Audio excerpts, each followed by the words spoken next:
बिहार से आए हैं राकेश बाबू के भट्टा में। ठंडा बहुत लग रहा था, बाबू ने दिया कम्बल एक करके, अभी तो ठीक लग रहा है, अच्छा लग रहा है। मेरा नाम राम जी है। ठीक लग रहा है। मोरने नहीं है, हम बिहार से लोग कमाने, बिहार से गया जिले से।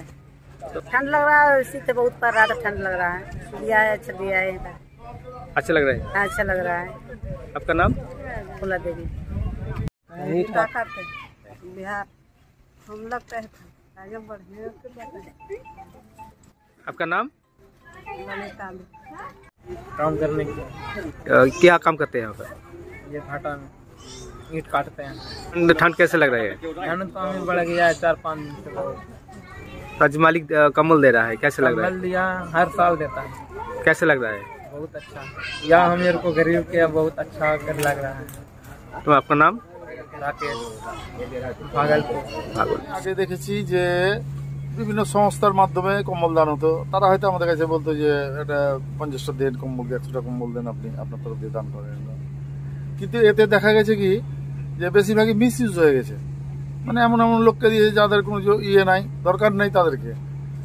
এইটা দেখার পর আমার মনে একটা আসে যে গরিব মানুষ বলতে তো আমার এই ভাটার যারা লেবার, যারা বাইরে থেকে আসে কাজ করে বিহারিরা, তাদের থেকে তো গরিব কেউ নাই। তাদের বাচ্চাদের একটা জামাও জুটে না, রাতে বেলায় যে কী কষ্টে থাকে সে তো আমরা দেখতে পাই। তো সেই হিসাবে দিয়েছি যে কম্বল যদি দিতেই হয় তারা আমার ভাটার লেবারদেরকে দিব, এই হিসাবে আমি তারপর থেকেই আমি 7-8 বছর 10 বছর হয়ে গেলাম কিন্তু ভাটার লেবারদেরকে কম্বল দান করি। এবছর আমার প্রগতিতে হয়েছে, তারপরে মুদ্রাতে হয়েছে, তারপর ফ্লাইয়াসে হয়েছে, আর আজকে এইটা হচ্ছে রাকেশ। মোট কতগুলো কম্বল দান করছেন আপনারা? এরাও 400-450 হবে।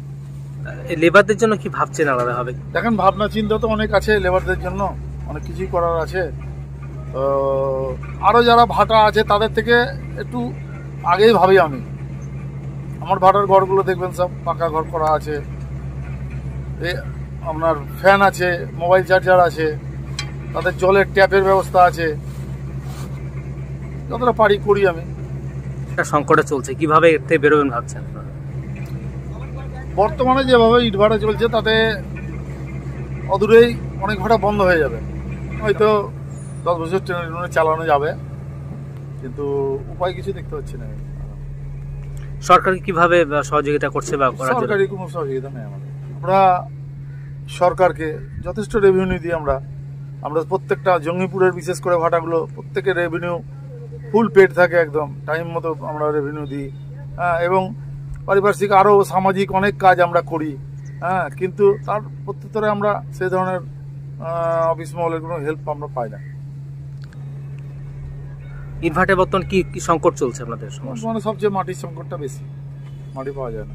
কারণ যেমনি পদ্মার চরে যা বালি আছে, তো 200 বছর জঙ্গিপুরের ভাটাগুলো চলবে, কিন্তু সেই মাটি তুলতে দেয় না আমাদেরকে। ওই কিছু সুতির ভাটা তুলে, তাছাড়া আমরা পাই না। আমরা যদি মানে পাই তাহলে হয়তো যে ভালো জমিগুলো নষ্ট হচ্ছে বা ভালো জিনিস নষ্ট হচ্ছে সেগুলো নষ্ট হতো না। প্রকৃতি সম্পদ নষ্ট করছি আমরা, কিন্তু সেটা হতো না যদি আমাদেরকে চর থেকে দিত। তাতে নদীর নাব্যতাও বাড়তো, ডোজিংটাও হতো, আর আমাদের কাজটাও আরামসে চলতো। সরকারের কোনো হেলদোল নাই এ ব্যাপার নিয়ে, আর বহুবার জানিয়েছি। আর টুডিগঙ্গা আছে, তারপরে আমাদের এই আয়রনের বিল আছে, বা আরও বিভিন্ন সরকারি যেগুলো মজে যাওয়া হাজা মজা বিল রয়েছে, সেইগুলোর আমরা পুরো ম্যাপ নকশা করে আমিন দিয়ে মাপিয়েও আমরা ডিএলআরও সাহেবের কাছে বহরমপুর পাঠিয়েছি। আজ পর্যন্ত কোনো স্যাংশন পেলাম না। আমরা বললাম তো 8-10 বছর চলবে ভাটা, এইভাবেই চালাতে হবে, উপায় কিছু নাই। যেহেতু ব্যবসা করেছি, এ তো আর ফোল্ডিং ব্যবসা না যে আজকে করেছি কালকে তুলে নিয়ে চলে যাবো অন্য জায়গায়। তো বড় একটা ব্যবসা, এস্টাবলিশমেন্ট। তো এখন আগামীতে ওই জন্য আগামী প্রজন্ম আমাদের আস্তে আস্তে সব ডাইভার্ট করছে অন্য ব্যবসাতে, কারণ উপায় নেই, এই ব্যবসায় খুব বেশি দিন চালানো যাবে না। আপনার নাম পরিচয়? কৃষ্ণ কুমার মুন্দ্রা, রাকেশ ভাটার কর্ণধার।